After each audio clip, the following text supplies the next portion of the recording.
Hi, have you ever wondered why your legs kicks up when doctor tap your knees, or swallowing continuously without water feels very impossible? Well, today we will explore some of the fastest reaction in human body called as reflex and reaction time.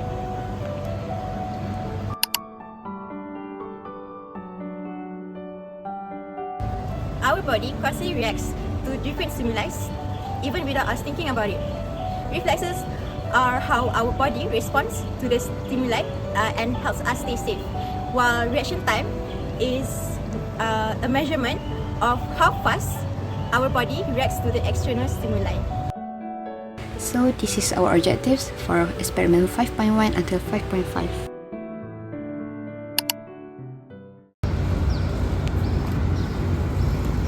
Arsh, my knee feels weird. Oh my god, let me check. Oh, Oh my god, I think need to see a doctor. alright. So now we're going to do knee jerk reflex using this type technique, small tendon hammer. And when tapped on the knee will lift it by reflex. Straight one can cross the leg. The other leg must be relaxed. Then we will find a bit lower than the tap and tap. We will see the reflex.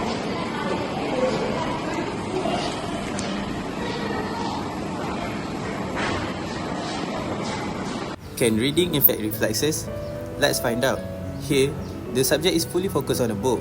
A tap on the knee and look, the reflex still happens. Even when distracted, the knee jerk is automatic. That's because spinal reflexes don't need your brain. Can Cik Wan stop her reflex? Let's see. Cik Wan tries to resist, but the leg still kicks. Spinal reflexes, automatic and unstoppable. Now we will do an experiment on his Achilles tendon.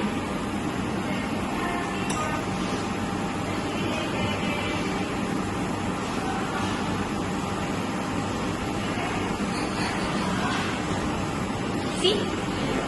This is the Achilles tendon's reflex to external stimuli.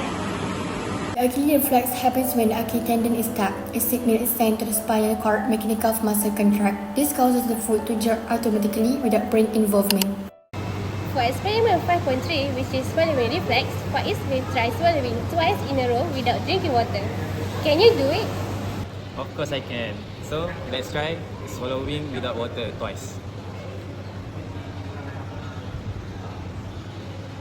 I guess I lost the challenge because I can do it. So let's try with water.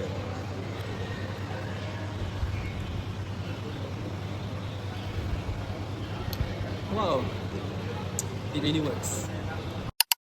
So for the fourth experiment, which is reaction time to sight, this experiment will be started by the experimenter and the subject have their own stopwatch. Then this stopwatch will be started at the same time. The subject will stop her stopwatch as soon as she sees the experimenter stop her stopwatch. And the time lapse between the experimenter and the subject will be measured. And lastly, the experiment will be repeated 10 times until the average reaction time could be recorded. How fast can Putri react? The observer stops the stopwatch and she must react instantly. The time gap shows her visual reaction time, testing how sharp her reflexes are. For the last experiment, which is 5.5, the reaction time to touch, I will be the experimenter and Safia will be the subject. So we will both have a stopwatch and we will press simultaneously, and then she will close her eyes. After that, I will press on her feet to give her the stimuli, and then she will immediately stop the stopwatch. And then this process will be repeated for 10 times until the average time reaction recorded. Since I'm the experimenter, I can wait to step on your feet. Don't you dare. Oh no, are they gonna fight? A quick tap on the foot. How fast can the body react? The subject stops the stopwatch instantly, revealing their touch reaction time in just milliseconds.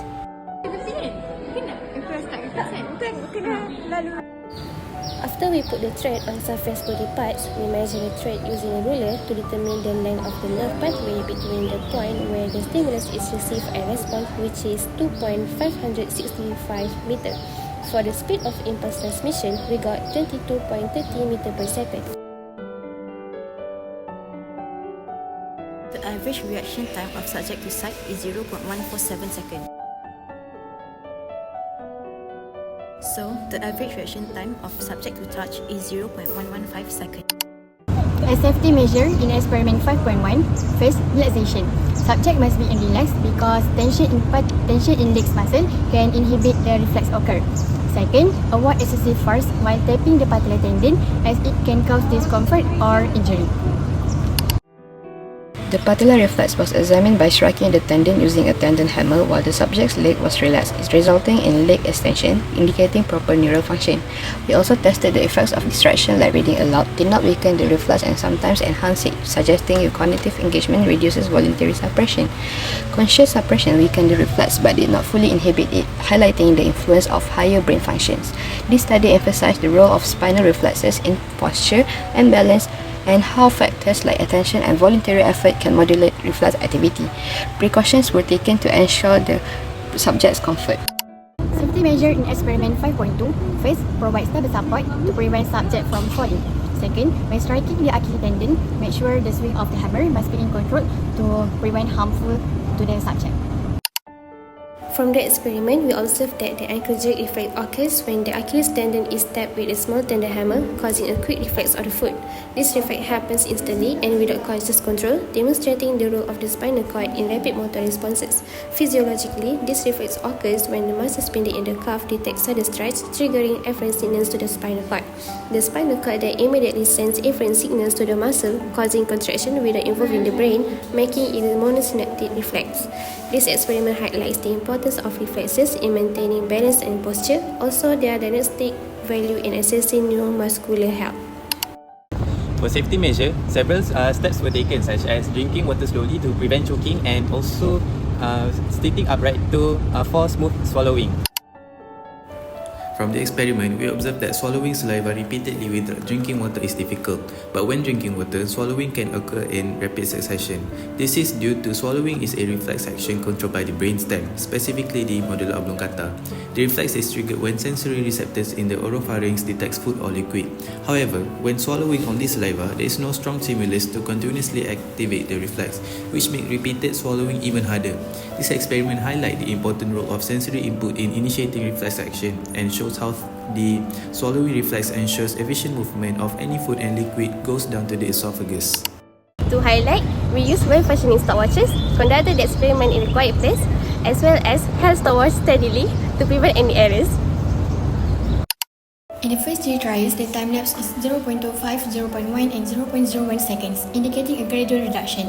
The immediate trials fluctuate but remain relatively low, which is 0.04 and 0.12. The last few trials, except trial 9 and 10, have small time lapse, which is 0.06 and 0.12. This suggests that the subject is responding faster and more consistently over time, indicating some improvement with practice. However, trial 10 has a slightly high lapse, which is 0.22, which could be an outlier. More trials will be needed to confirm a strong learning trend.